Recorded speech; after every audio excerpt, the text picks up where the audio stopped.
అసలు ఇప్పుడు మీరు నేను ప్రసాదం కోసం లైన్ లో నిలబడ్డా అంటే అట్లే చిన్నప్పుడు నేను తాపి పని చేసిన అని చెప్తుంటే ఇవాళ మీ సూటు బూటు మీ స్టైల్ మీ అటైర్ చూస్తే మిమ్మల్ని నేను ఒక ఫారెన్ మినిస్టర్ నా ముందు కూర్చున్నాడేమో అనిపిస్తుంది నాకు ఇప్పుడు.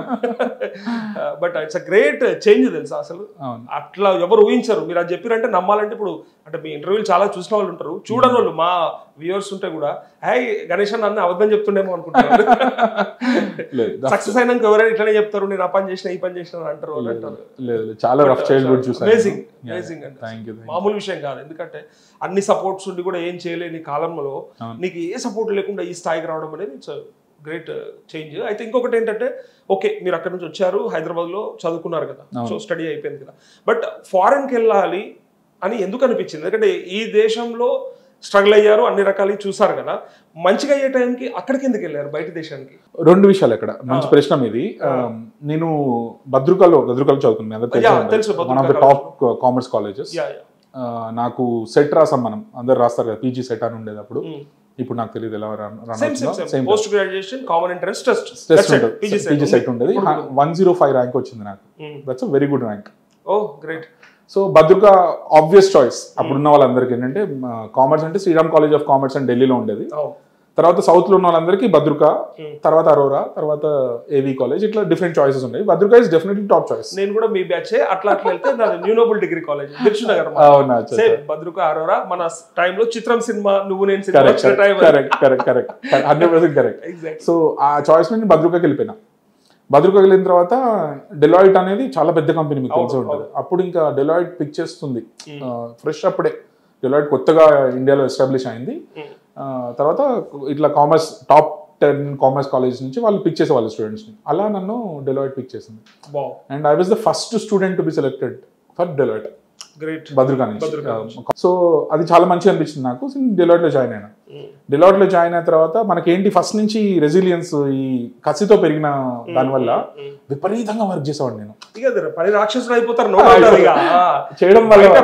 తాపి పని చేసిన మీకు అంత మంచి ఆపర్చునిటీ వస్తే వదులుతారు. సో గట్టిగా వర్క్ చేసిన నేను. ఫస్ట్ 1.5 year విపరీతంగా వర్క్ చేసిన. చేసేసరికి వాళ్ళకి ఏంటంటే దే సా అంటే ఇతనిలో విద్వత్ ఉంది, చాలా హార్డ్ వర్క్ చేశారు, ఇవన్నీ చేసి వాళ్ళు they took me to US. Correct. ఒక కామర్స్ స్టూడెంట్ యుఎస్ వెళ్ళడం అనేది చాలా అన్యూజువల్. అది అసలు ఎవరు ఊహించరు. సాఫ్ట్వేర్ సైడ్ ఉన్న వాళ్ళు వెళ్ళడం నార్మల్, సాఫ్ట్వేర్ యాక్చువల్ గా. కానీ అప్పుడు ఒక కామర్స్ స్టూడెంట్ యుఎస్ వెళ్ళడం అనేది చాలా, నేను one of those first people అప్పుడు జరగడం అదంతా.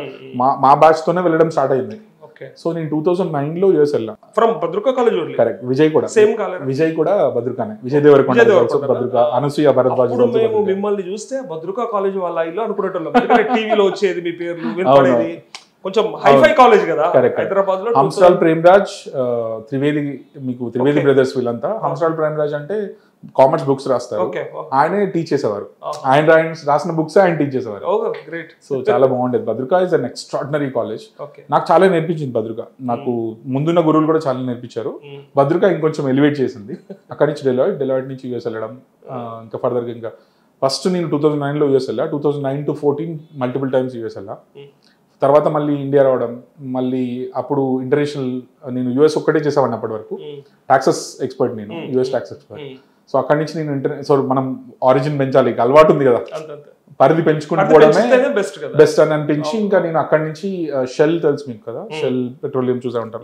ఆ షెల్ పెట్రోలియం లో ఆపర్చునిటీ తీసుకొని నేను యూకే వెళ్ళిపోయా. యూరోపియన్ మొత్తం చూసేవాడిని, యూరోప్ మార్కెట్స్ అంతా నేను చూసేవాడిని, టాక్సెస్ అన్ని. మళ్ళీ అక్కడి నుంచి బ్యాక్ వచ్చి ఇంకా షెల్ కంటే పెద్ద కంపెనీ ఏది ఉంది, అరామ్కో, ఇట్లాంటివి ఉంటాయని మిడిల్ ఈస్ట్ వెళ్ళా. అక్కడ ఇంకా పెద్ద కంపెనీస్కి మళ్ళీ చేసేవాడిని. మళ్ళీ ఇండియా వచ్చేసి మళ్ళీ ఇప్పుడు యూకేలో సెటిల్ అయిపోయారు. అయితే ఇప్పుడు నాకు ఇందులో ఇంట్రెస్టింగ్ ఏంటంటే, సరే మీరు ఫ్లైట్ ఎక్కింది ఫస్ట్ టైం అప్పుడే కదా, యూఎస్ వెళ్ళేటప్పుడే కదా, అంతకు ముందు అయితే ఎక్కలేదు కదా, మంచి ట్రైన్ కూడా ఎక్కలేదు. అదంటున్నా. సో ఫస్ట్ టైం కదా, సో ఎట్లా అనిపించింది అసలు ఫస్ట్ డే, ఫస్ట్ టైం?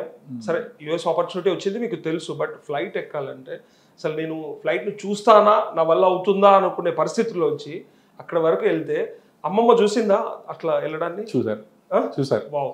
అమ్మమ్మ అంటే నా వీసా అప్రూవ్ అయిన 10 days 20 days చనిపోయారు. అంటే 2009 లో అమ్మమ్మ చనిపోయారు. దానికి ఒక 10 days తర్వాత మేము వెళ్ళాం. 10 to 15 days 1 month లోపే. అంటే మీరు వెళ్ళేది తెలుసు అంతే, తెలుసు వీసా అప్రూవ్ అయిపోయింది, అన్నీ అయిపోయింది, వెళ్తున్నామని తెలుసు. బట్ నేను వెళ్ళేటప్పుడు లేరు అన్ఫార్చునేట్లీ. అందుకంటే 70 years లో ఉండి తను మీకు అలా మోటివేట్ చేసినప్పుడు మీ సక్సెస్ కూడా తను చూసారు, సక్సెస్ చూసారు. డెలాయిట్ లో జాయిన్ అవ్వడం, కార్ అంటే ఫారెన్ కి వెళ్ళేది చూసారు. అంటే వెళ్తున్నాను తెలుసు ఇంకా, కానీ ఆ రోజు లేరు, అన్ఫార్చునేట్లీ లేరు. But great feeling. అంటే మనకు అందరికి ఉన్నట్టే, మన ఆడియన్స్ కూడా తెలిసి ఉంటది మనకి. మనం ఒక విలేజ్ లలో ఎక్కడి నుంచో వచ్చి ఉంటాం ఎక్కడండి. అసలు మీరు చెప్తుంటే అసలు అసాధ్యం అని చెప్పొచ్చు, ఒక సినిమా లాగా కనపడ్డది ఇప్పటిదాకా మీరు చెప్తుంటే మాకు. సో అక్కడికి వెళ్ళిన తర్వాత ఫస్ట్ అంటే మీరు స్ట్రగుల్ అయింది ఏమన్నా ఉందా అక్కడ?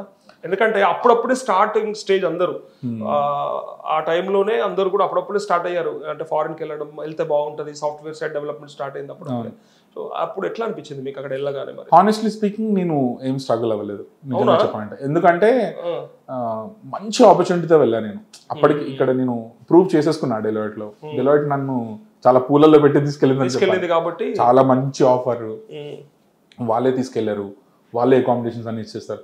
అలా కాకుండా మీరు స్టూడెంట్ లాగా వెళ్తే చాలా స్ట్రగుల్ అవుతారు. That is true. మీరు వినే అంత నిజమే. బట్ స్టూడెంట్ లాగా వెళ్ళినప్పుడు ఆ స్ట్రగుల్, నిజమైన స్ట్రగుల్ చూస్తారు మీరు ఎన్ఆర్ఐ లాగా. బట్ అదర్వైజ్ మీరు ఒక ప్రాపర్ జాబ్ తోని మంచి ప్రొఫైల్ తో వెళ్ళినప్పుడు మీకు ఇంకా అకామిడేషన్ వాళ్ళే ఇస్తారు, మంచి ఇల్లు ఇస్తారు, చాలా పెద్ద ఇల్లు, అవన్నీ ఫ్యామిలీకి వీసాస్ వాళ్ళే ఇస్తారు, అన్ని వాళ్ళే ఇస్తారు. ఈ స్ట్రగుల్స్ మాట్లాడుకునే ముందు యాక్చువల్గా ఇప్పుడు మీరు అంటే వెళ్ళడానికి, ఇప్పుడు మీరు ఇక్కడైతే అసలు కనీసం ఫుడ్ బెడ్ సరిగ్గా అకామిడేషన్ దొరకని పరిస్థితులకు వెళ్ళి మీకు అక్కడ అట్లాంటి పరిస్థితులు వచ్చినా పెద్ద కష్టం అనిపించకపోయేది. అదే అందుకంటున్నా స్ట్రగుల్ అయినట్టే. ఒకవేళ అలా లేకపోయినా కూడా మీకు అసలు స్ట్రగుల్ లాగా అనిపించదు. అంతకంటే స్ట్రగుల్ ఇక్కడే చూసిండ్రు, అంతకంటే దారుణమైంది చూసిరు కదా. నేను చాలా మంది స్టూడెంట్స్ కూడా అదే చెప్తుంటా. మామూలుగా నేను మోటివేషన్ స్పీకింగ్ 10 years అవుతుంది ఆల్మోస్ట్.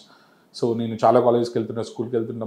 మా డాడీ బైక్ కొని లేదని, ఏదో మంచి పెన్ ఇవ్వలేదని, సిల్లీ రీజన్స్. నేను ఎన్ఐటి ట్రిచి మీకు తెలిసే ఉంటుంది.